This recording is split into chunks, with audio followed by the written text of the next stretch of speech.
Hi, I'm Tom Hess, and I'm glad that you've come here to check out this video to learn more about teaching a guitar class.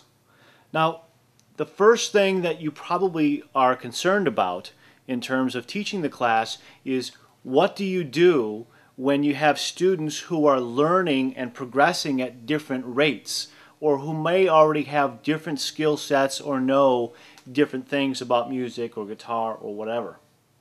So usually that question stops guitar teachers dead in their tracks from even considering teaching classes on an ongoing basis. So usually they either give up on the idea or they think, well, I'll just teach a class that's for strictly beginners, because at that point I know that all the students in the class don't know anything about guitar. They have no previous knowledge, and they're all going to have the same basic needs and challenges and problems. So it will be very easy to teach a group of beginners who are all starting from zero, in comparison to teaching a group of intermediate students or advanced students who have all different types of skill sets. What do you do when you have students who progress at different rates and may know different things, have different backgrounds, have different skill sets, etc.? How do you deal with that? Because we're going to assume that the more advanced students are going to feel like they're being held back by those who are asking lots of basic questions, and they're being held back by the weaker or less experienced members or students of the class. And then the other side of that is that the less experienced players can often feel overwhelmed or even intimidated by even being in the class with other students who are better than they are.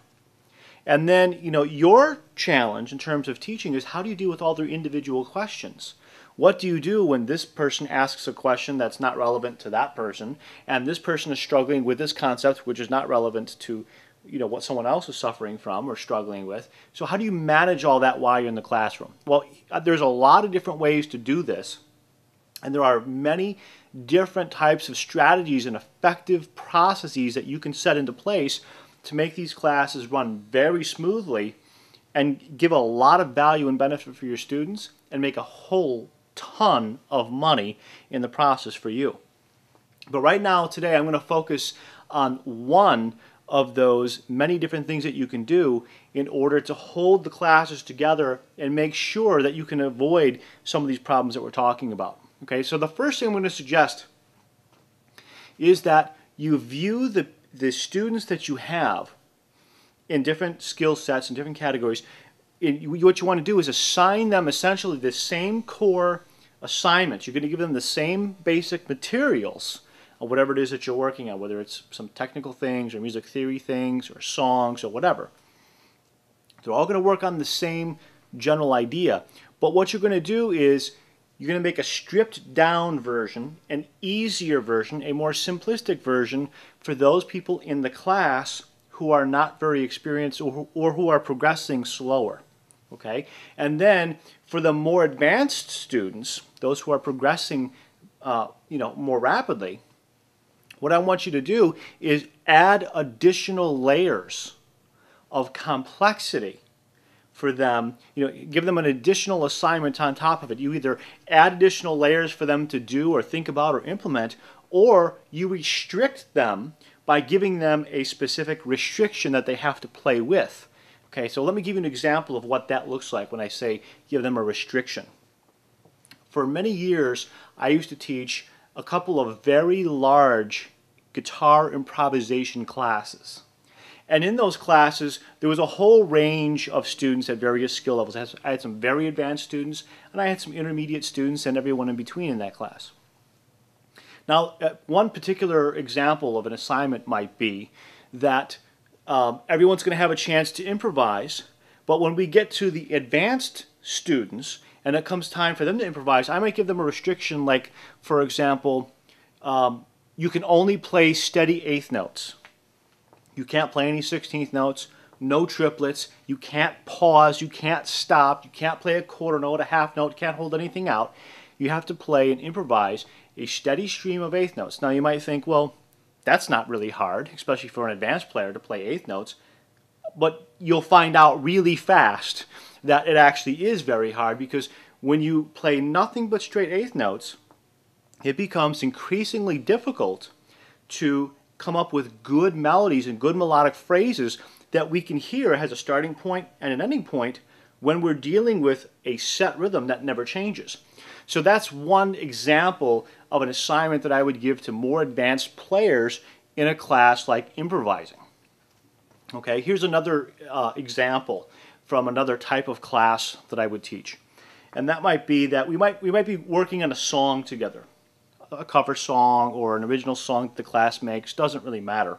And what I might do is have the more advanced students play the chords of the song in different voicings or different inversions, or add extensions. Like I might say, okay, for you guys, I want you just to play the typical triads. And for you guys who are a little bit more advanced, I want you to play this progression as seventh chords, and make sure that those seventh chords are appropriate and in the key. And for this other set of students over here who are more advanced, I might make them play 6/9 chords, or add 9 chords, or 11th chords, or whatever. The point is that for each different group of students within the same class, I would give a slightly harder assignment or restriction for the more advanced students, and I would make a little bit simpler assignment or version for the less advanced students. And what happens here is that the most advanced students never feel like they're being held back by someone else who's just struggling to play the bar chords. Okay? And the less advanced students don't feel intimidated like they're the only ones in the class who are struggling, because they can see that the other advanced players who are more experienced than them, they are also struggling, they're also being challenged, they're also growing. So everybody has the same mental, psychological, emotional feeling when they're in the class, like, hey, I belong in this class, I'm getting a lot of value out of this class, and no one else is intimidating me or holding me back in the process. So if you just think in this way and implement these types of ideas within your classes, not only will you make your classes so much more effective, but you can run classes on all kinds of different subjects with people who are at different skill sets, who learn differently, process information in different ways, and you can make it all come together and make an enormous amount of money in the process, because now you're not limited. So let's get to the final point of this video, and that is this. On my website, I have some free online resources at the link below.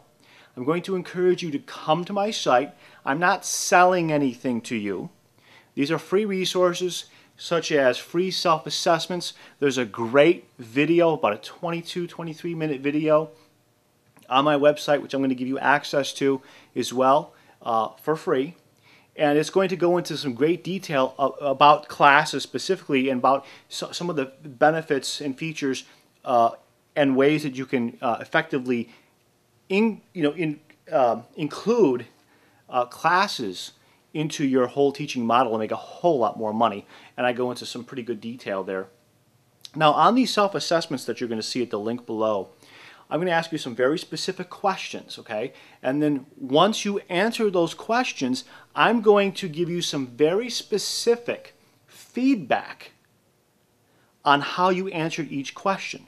So if you answered something which was maybe, not a really correct answer, or maybe not the best choice, I'm going to give you some feedback on why that choice might not have been the best, or what things could have been better, or where you can improve. If it was an area that shows me that you have a weakness in some area, I'll show you what to do to try to improve and start implementing those things to make that weak area a strength for you. Okay, this is all free online resources. My mentoring program is not free. That's a totally separate thing. And if you'd like to talk to me about that, I'd be more than happy to discuss it with you. But right now, come to the link below. It's all free resources at this link that you can check out and use in your teaching business, your teaching career, and with your students to get so much more benefit and value out of the lesson relationship they have with you. It's a great thing. You will be glad that you came here.